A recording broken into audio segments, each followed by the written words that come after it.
8 years ago, my ex-wife, let's call her Paige, disappeared out of the blue. Paige, now 40 female, and I, 44 male, now, had been together for almost 5 years, married for 3, when she decided to take off, and before we got married, we had been together for 2 years, having lived together for 1 year.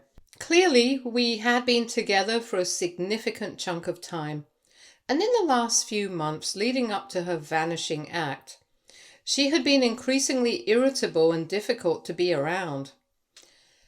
I tried my best to be a source of comfort to her, but it didn't work, and in fact she would get even more annoyed if I tried to be nice to her whenever she was in one of her moods. So eventually I decided to just give her space.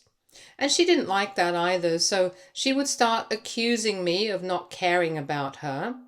It was a very weird place to be in, and I remember feeling lost and confused all the time because this was not the woman that I had married. Initially, I thought that maybe she was having trouble at work or something.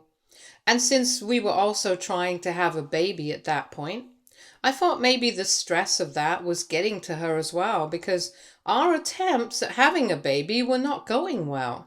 I even told her that we could put the whole thing on hold, that we could take a break together and reconnect, but she didn't want to, so I really didn't know what to do. Then, eventually, we ended up growing pretty distant over the course of a year, and I was just scared to reach out to her because she just kept pushing me away. And she was not nice about it either. Then one weekend, she said that she was going out for a girls' trip with her school friends and would be back on Monday. I thought it would be a nice change of scenery for her, so I was completely fine with it. But then, even on Monday, she was a no-show. I found that a little weird, so I decided to make a few phone calls to her friends and ask them what was going on. And that's how I found out that the trip was supposed to last just one day. And they were supposed to be back home on Sunday, so they had no idea what was going on either. Apparently, they have driven out to where they wanted to go on Saturday morning, and that matched with the timeline that Paige had told me about. Then they had stayed Saturday night, and they had decided to drive back home the next morning, and everyone had reached home by the evening. All of them had parted at this mall that was close enough to everybody's house, and that's where her friends had seen her last. Everyone had just assumed that she would have headed home, but clearly, from my phone call, it was evident that she had not come back. Obviously, my first instinct was to panic, and I thought about heading out so I could report her as missing to the cops. But then I decided to call her parents first because I thought that they should know, and I'm lucky I did, since they seemed perfectly calm and at ease with the whole situation. And they even told me there was no reason for me to go to the cops because Paige had left by choice. And if I needed an explanation, I would find it under all her clothes in her wardrobe. So naturally, the next thing I did was go looking for whatever she had left for me. And after a few minutes, I found a letter under a neatly folded pile of clothes that I would not have been able to find unless I was looking for it. On reading it, I realized her parents were telling me the truth, that she had actually left on purpose and she had no intention of ever coming back. In that letter, she had finally confessed that she had lost feelings for me, and for the first couple of months she had been struggling to stay with me. But now she had finally faced her feelings, and because she did not want me to come after her, she had decided to leave like this. She said that she had already filed for a divorce and we could do it through mail.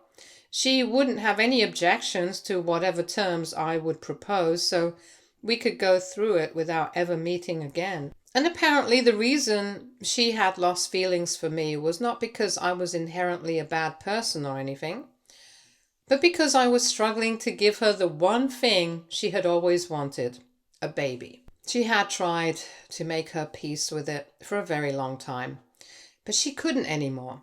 because now she suspected that I might not be capable of giving her what she wanted in the first place. And since I was not too keen on getting tested and was taking this whole thing way too casually, she had made the difficult decision of leaving. She did not want to make the situation even worse by putting us through a divorce where we had to meet and go through mediation. So this is how she had chosen to leave, without even a goodbye, just because she thought it would be too difficult for her. And in the end, she had said that she would really appreciate it if I chose to stay away from her now and give her the peace of mind she desperately needed at this difficult time. And she wanted me to never look for her because she was done with me. And unfortunately, our relationship had come to an end. So that was pretty brutal. And honestly, I didn't even know how to react after reading it for the first time. Now, even though so many years have passed, I still don't know how to feel about it. Of course, back then, it was a huge blow to me, but I think I would have reacted differently and more proactively if we hadn't already been disconnecting from each other for quite some time by the time this happened. Like I said, we had slowly been growing apart. So even though this letter devastated me, about an hour after I read it, I had made up my mind I was going to do exactly that. But she wanted me to leave her alone now because I was done walking on eggshells around her, doing everything for her and trying to make her happy. And now, in spite of everything that I had done for her, and in spite of all the efforts I had put into our relationship and marriage for her sake, she still didn't want to be with me. I was angry, and I'm not going to deny that, and I was hurt. I felt betrayed on an astronomical level. So maybe it was a rushed decision, I don't know. But I chose to leave her alone. I didn't even try to get in touch with her after that, and I went through with the divorce, which was thankfully quite easy and smooth because the terms of it were quite fair and we didn't even need to meet each other. We were just able to finalize everything by mail because it was an uncontested divorce, and in our state, we didn't even need to appear in court. It was our lawyers that did everything. Internally, I found it very difficult to deal with, but I did not let it show. And I definitely had no intention of letting her ever know how hard it was for me. I had also wanted a family and a baby, and it had been weighing on me as well, that we had been struggling with it. But in my opinion, sticking it out together would have been a better option, but clearly that was not an option for her. In fact, I believed that she just wanted to leave me, and she was using the whole baby thing as an excuse because it's not like we had had a proper heart-to-heart conversation about it by then. Every time I tried to talk about it, every time I tried to bring it up with her, she would just get annoyed and walk away. So how is that my fault? Anyway, all of this was 6 years back, and after the divorce was finalized, I had nothing to do with her. Because we had already been detaching ourselves from one another, I found it relatively easy to move on after that because honestly, I was just upset and angry, and I didn't want anything to do with her ever again. So missing her and wanting her back was out of the question. I went to therapy, I got in shape, I did everything in my power to lead a better life and forget about her.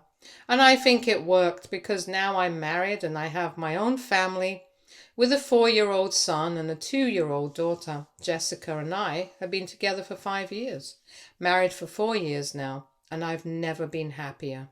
For many years, I haven't even thought about Paige, to be very honest, because I'm quite busy with my life. I'm quite happy with it as well. Of course, sometimes it does cross my mind, but only when I'm thinking of how lucky I am now. But anyway, recently something happened that has forced me to think about her once again, and I don't like it one bit. A couple of days ago, I happened to be home alone because some urgent business meeting with a client had come up, and so Jessica had to go with her parents with our kids on her own. I was working from home that day, and about an hour after Jessica and the kids had left, The doorbell started ringing and I had to leave my meeting because whoever it was outside wouldn't stop ringing the bell. I really couldn't imagine who it could be, and without thinking, I opened the door without looking out first, and there she was. Paige was standing there with a kid, and that was, I think, probably the biggest shock of my life.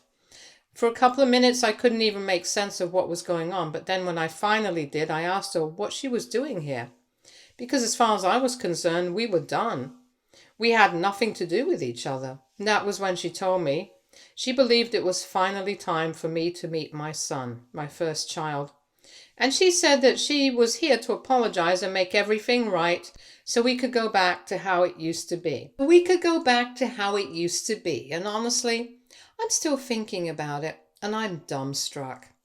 I could instantly tell she was lying because obviously the kid did not look old enough to be mine. We had not been together for over 8 years now. The kid was definitely not older than 5 or 6 years old. But she insisted that it was my kid, claiming he just looked a lot younger than his age because he was a late bloomer. As if I would be stupid enough to buy that. Anyway, I told her that the kid was definitely not mine, and I felt bad saying it right in front of the child, but I had no other option because otherwise she would just keep insisting, and I had no intention of taking her back into my life or even inviting her into my home. I told her there was no way that we could go back to how things used to be because she was the one who had abandoned us in our marriage.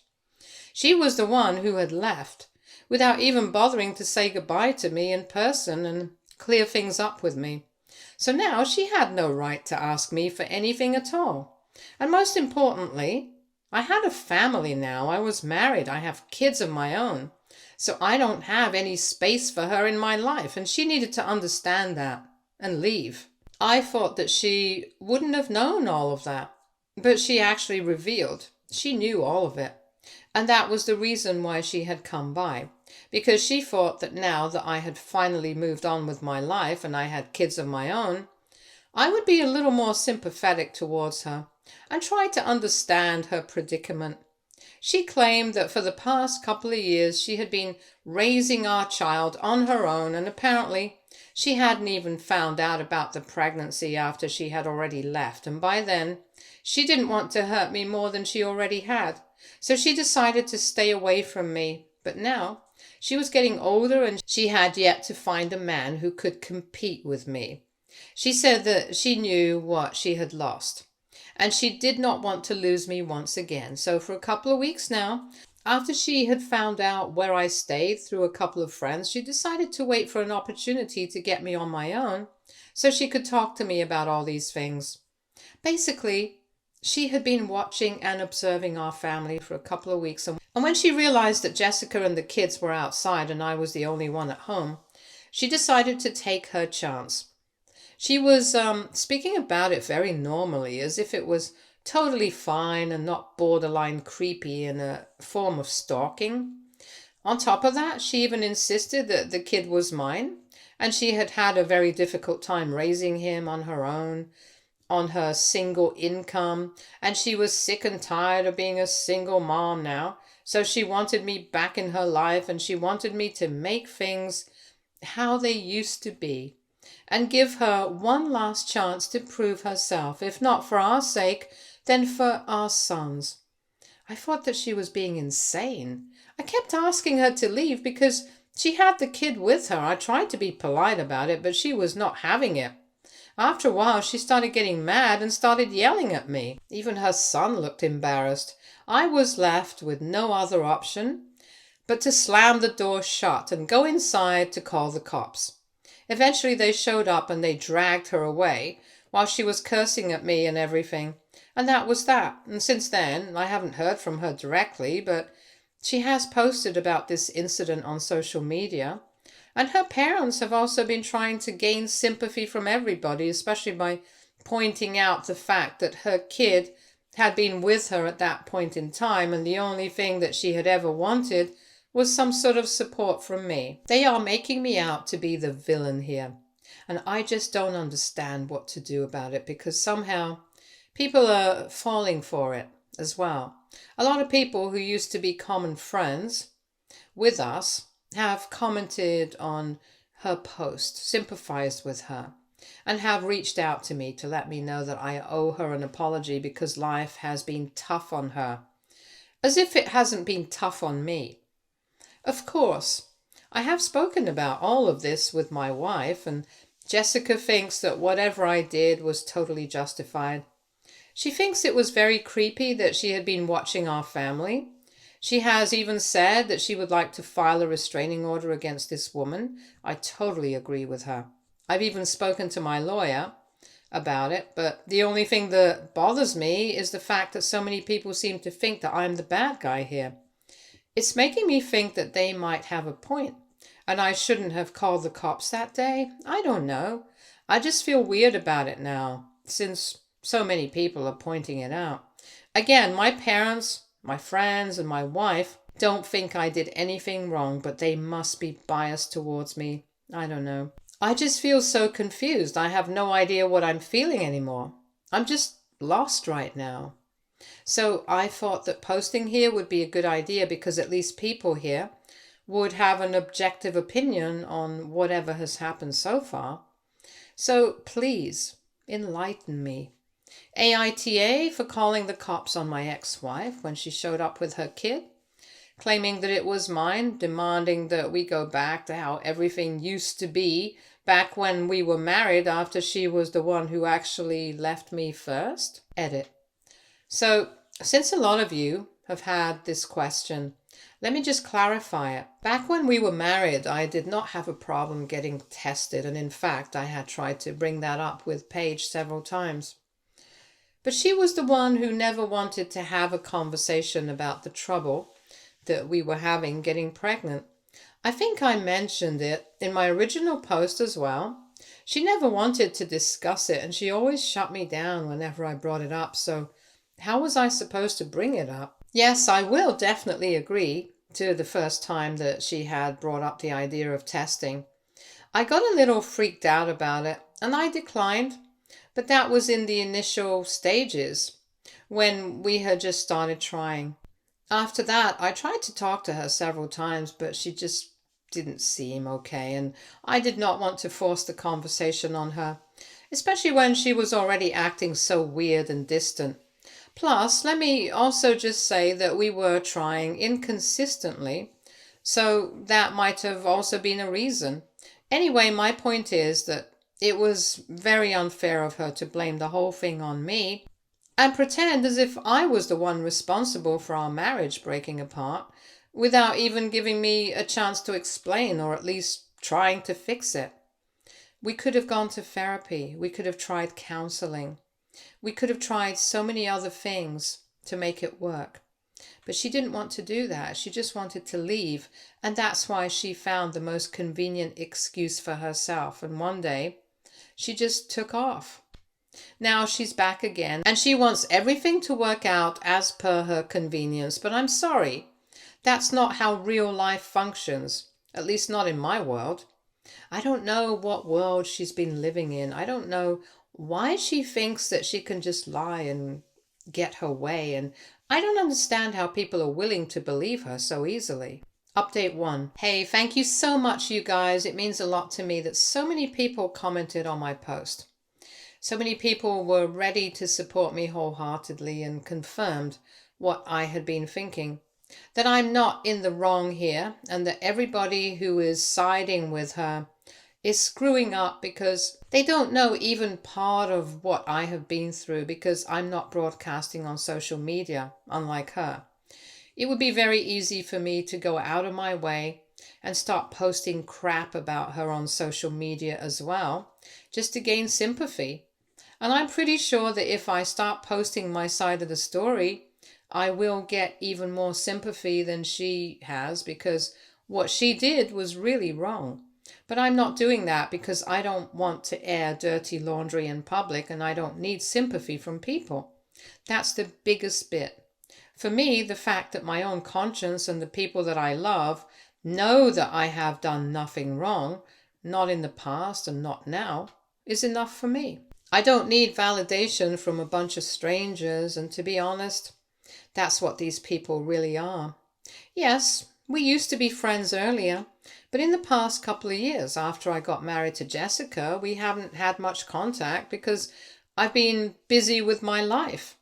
I've been busy building a company and supporting my family, and I haven't had much time to go around with them. And it's not like I haven't tried. I have tried to invite my old friends over to my house so we can have dinner and drinks together, but they have never been willing, for God knows what reason. But now I get it, though. They did not want to get with me because they were on her side all along.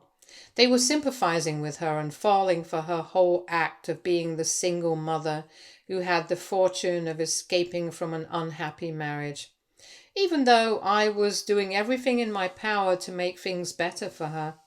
In fact, right now, many people from our old friend circle are pushing the narrative that the child is actually ours. And whatever she had been saying was actually true, that her son just happens to be a late bloomer, which is why he looks so much younger than his real age. They are willing to attest to it by claiming that they had visited her a couple of times after we had just finalized our divorce and they had seen her in the last stages of her pregnancy. I mean, I don't buy it. I just think that they are trying to get sympathy for her, but it doesn't matter anymore because it's going to be solved pretty soon. I have sent Paige a message saying that if this is really our son, then she shouldn't mind a DNA test to make sure that I am actually the father. This way, we will be able to work it out pretty easily and quickly, and I'm still waiting for a response from her, which I'm sure is going to be a resounding no, because like I said, I do not believe that this is my child, and I think that she's just trying to get some sort of child support or whatever out of me so that everybody shuts up about this. But she doesn't know how little I care about my reputation amongst these people. It just doesn't matter to me. People can keep barking. I hardly care because none of these people have been there for me in the past. And as long as the people who I actually love and value are on my side, it makes no difference to me who doesn't like me and who thinks I'm lying or whatever. The only reason I even want any of this to blow over is because, of course, it's kind of distracting. And I don't want this to affect my conscience or my mind. I want to be able to give my all to my work, to my family, and to myself. And if I deal with this and shut it down once and for all, I'll be able to do that. Update 2. Hey, so something surprising has happened. And contrary to what I had expected, Paige actually responded to that email and said that she was completely fine with a paternity test. And she wanted to get it conducted as soon as possible. So a couple of days ago, we went ahead and had the test conducted. And she was very confident and smug through the whole thing. It had gone to the extent where I had actually started to believe that this child might actually be mine. But thankfully, as the results show, the child is not actually mine. That has driven her crazy. And she has even come up with both certificates and all other relevant documents to prove that she's not lying about the age of this kid. And she might not be lying about that, I don't know. But she's definitely lying about the fact that I am the father, because the paternity test has already proven that. I have posted that on social media and I have let people know that whatever she's been saying about me refusing to take responsibility now is all a bunch of BS. Because I didn't even know this kid existed. And now that I know he exists, I do know for a fact that he's not mine. I feel bad for the kid, to be honest, because he seems tired of all this drama. That's what it felt like when I met him. I really do hope that things get better for him. And I hope that she's able to find his real father so that they can get some support from him, because they're not getting any from me. Of course, she's not ready to believe this, though. And she's been claiming that I have somehow tampered with the results of the test, which is just such a load of crap. She's been saying that she's going to come after me with a lawyer and she's going to take legal action against me, which doesn't scare me because I know she can't possibly do that. But anyway, Now that I know that the child does not mind, I can finally feel some sort of relief because I feel like I'm done with this mess and I'm out of it. Now, whoever the real father is, it's his problem. And of course, Paige's. I hope for the best. I don't have any ill will towards her. Not because of her, but because of the child, because he doesn't deserve all of this. Anyway, it's good to know that I was right all along, and I don't have anything to worry about. Wonder how all those people who had been claiming that the child is actually mine feel now. Because this just proves that she might not have been lying about the age of the child, but she definitely had some sort of mix-up about who the father is, and clearly she was not as loyal as they were making her out to be. And if they hated me for moving on with my life, then I wonder how they feel about this now. Actually, it doesn't really matter because I know that they will just find another way to justify everything to themselves, to paint me as the villain once again, and go on with their lives believing that Paige had been the one who had been wronged by me, and I was the bad guy all along. So I know for a fact that no matter what I do, I will always be the villain for them, and especially for Paige. And that's why I'm done trying to prove myself to be the only one who has had nothing problematic to do in all of this. I'm just not gonna let myself get bothered by any of this again. Update 3. Hey, quick little update, you guys. It's been almost a year since that whole fiasco with Paige, and she kept posting about me for a couple of weeks afterwards, but like I said, I didn't care. I didn't even respond, so eventually she deactivated her account once again, and that was that. Now I've come to hear from some old acquaintances that she has reactivated her account once again and has started posting about her family, pretending as if nothing had happened last year. Coincidentally, the guy that she's posting with, the one she has been married to for a month now, happens to be one of our common friends. So I'm guessing that that's actually the biological father of the child she had been claiming to be mine. And she must have been cheating on me with him, and things got mixed up. So she started to believe that the kid was mine. Anyway, this is just a theory, but I'm pretty sure that it's the truth as well, even though I don't have any way to confirm it. Whatever, doesn't matter. I just thought it was funny. For those of you who wanted to know, I'm doing just fine. So is Jessica. And we are happy. Thanks for everybody who had reached out. Stay tuned for more stories from our girl relationships.